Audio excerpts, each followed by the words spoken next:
Diriwayatkan kata Imam Qurtubi dalam sebuah khabar, dan khabar berarti juga sebuah riwayat, bahwa salah seorang Nabi pernah berkata kepada malaikat maut alaihimussalam, tidakkah kamu punya seorang delegasi yang kamu suruh datang mendahuluimu supaya manusia bersiap-siap menyambut kedatanganmu?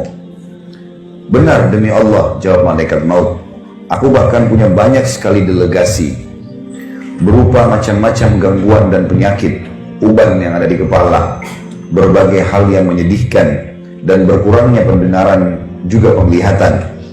Jika orang yang ditimpa hal-hal tersebut tidak mau sadar juga dan tidak mau bertaubat, maka tak kala aku datang hendak mencabut nyawanya, aku menyerunya, bukankah aku telah mengirim terlebih dahulu kepadamu delegasi demi delegasi dan peringatan demi peringatan?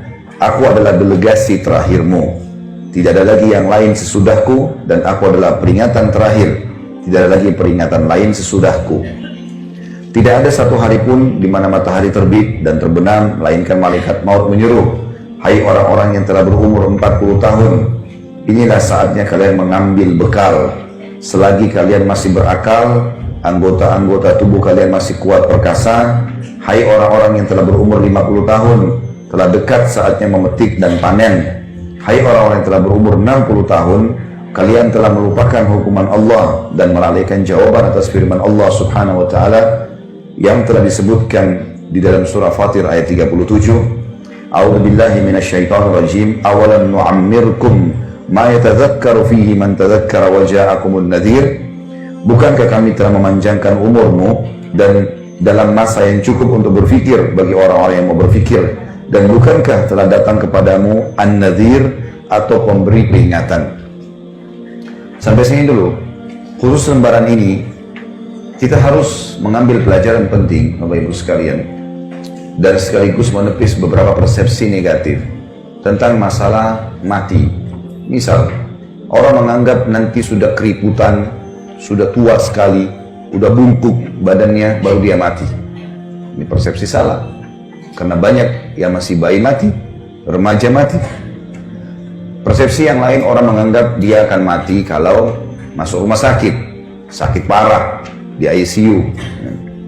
Maka ini juga persepsi yang salah. Karena ukuran rumah sakit dibandingkan dengan jalan raya, mana yang lebih banyak manusianya? Di jalan raya. Ruangan ICU ada berapa di rumah sakit? 1 atau 2. Mana manusia miliaran? Berarti persepsi orang yang menganggap bahwasanya sakit dulu baru mati itu keliru. Karena sedikit sekali orang masuk rumah sakit, nggak banyak. Gitu. Lebih banyak orang yang lewat lalang depan rumah sakit. Kalau ada persepsi yang lain juga mengatakan mungkin kalau tabrakan tiba-tiba, ya, atau terjadi pembunuhan, perampokan baru mati, ya juga keliru. Banyak orang yang tabrakan dan juga ya, dirampok tidak mati, tapi banyak orang yang justru tidak dirampok meninggal dunia. Dan ambillah dari semua persepsi yang syaitan bisikan di kuping kita untuk lalai, maka tepis semuanya. Dengan sangat yakin kalau mati bisa datang setiap saat. Mau sehat, mau sakit, mau kuat, mau lemah, mau kaya, mau miskin, laki-laki, perempuan, jangan lalai terus. Kita perlu tahu dan garis bawahi satu hal, Bapak Ibu sekalian. Kalau umur yang telah berlalu umumnya lebih panjang daripada umur yang tersisa. Karena umur yang telah berlalu itu yang sudah pasti kita laluin. Misal umur kita 40 tahun, itulah umur kita yang sebenarnya yang sekarang, yang sudah kita laluin, sudah kita nikmati, sudah kita lakukan berapa banyak aktivitas. Umur ke depan kita nggak tahu, sehari kah, 2 hari kah, seminggu kah, kita nggak tahu.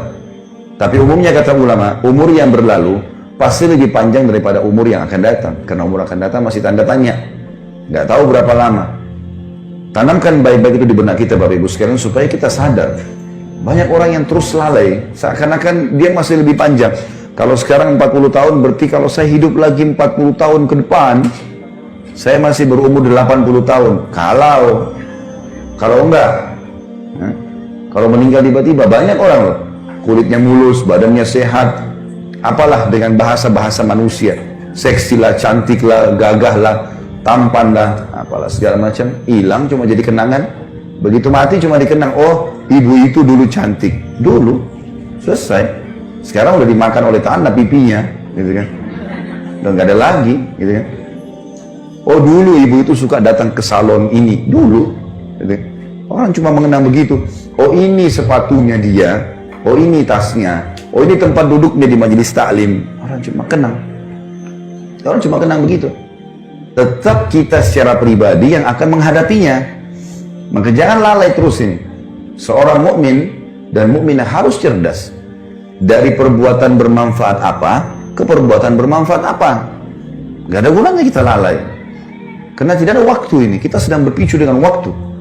Jangan terus-menerus mengiyakan syaitan sampai kapan.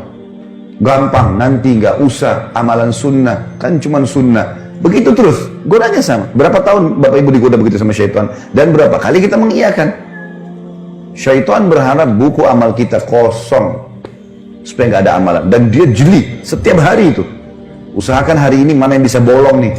Harus dibolongin sama dia. Dan kita tidak bisa perbaiki. Sekali dia berhasil bolongkan, ini misalnya tadi malam nggak tahajud, biar kita nangis darah, nggak bisa lagi perbaiki. Sekali nggak duha nih, pagi ini masih ada waktu, habis taklim sebentar sholat duha.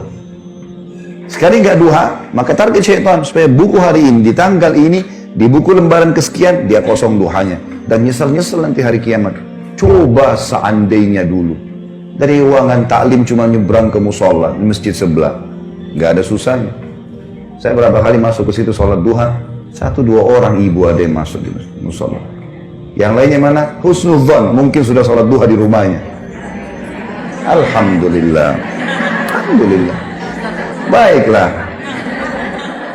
Masya Allah. Karena duha itu yang paling baik pada saat unta merasa panas. Kurang lebih jam 8. Kurang lebih. Kalau talim kita jam 8 setengah 9, berarti sudah sholat duha semua. Masya Allah. Syukurlah. Ya urusan Bapak Ibu sama Allah. Saya cuma tugasnya mengingatkan. Artinya kalau ada orang yang sudah jalankan, alhamdulillah, bersyukurlah. Tapi kalau yang belum, sampai kapan mau belum nih? Sampai kapan nggak mau? Dan apa alasannya? Malas saja. Karena malas, karena semua bisa, tinggal wudhu, tinggal sholat. Syaitan bisikin, oh duha panjang tuh, 8 rakaat, 12 rakaat. Coba dulu, lakukan dulu sholat. Lakukan dulu, gulirkan. Karena syaitan akan kesulitan menggoda kita, Bapak Ibu sekalian, kalau kita sudah memicu gas ibadah. Seperti orang kalau sudah mulai, enggak, saya programin, mulai besok saya nggak boleh luputkan duha. Atau mulai hari ini, saya nggak boleh luputkan sholat malam. Saya nggak boleh luputkan selembar Al-Quran setiap hari. Misal, zikir pagi sore. Komitmen kan, itu kita seperti sedang lari. Sudah mulai dari garis start. Musuh kita, untuk mengalahkan kita, dia harus lebih cepat daripada kita. Syaitan paling gampang, kalau orang belum start-start. Nggak mulai-mulai gitu. Al-Quran tahu keutamanya, tapi nggak pernah baca. Duha tahu, tapi nggak pernah sholat. Sedekah tahu, tapi nggak pernah diamalin. Maka orang seperti mau lomba lari, dia belum memulai. Maka oleh rivalnya diketawain aja dia. Gampang orang ini. Tapi kalau kita sudah mulai programkan, kita seperti lagi lari. Speed kita 30, musuh kita syaitan harus 40 untuk ngalahin kita. Kalau dia 30 juga bersaing, nggak bisa ngalahin kita dia. Karena kita sudah mulai. Maka memulai dulu. Mulai lakukan, programkan. Jangan lalai terus, seperti itulah. Delegasi-delegasi yang dari malaikat maut sudah banyak. Dijelaskan dalam paragraf ini. Adanya uban, mulai melemah, tidak seperti dulu lagi. Penglihatan, pendengaran.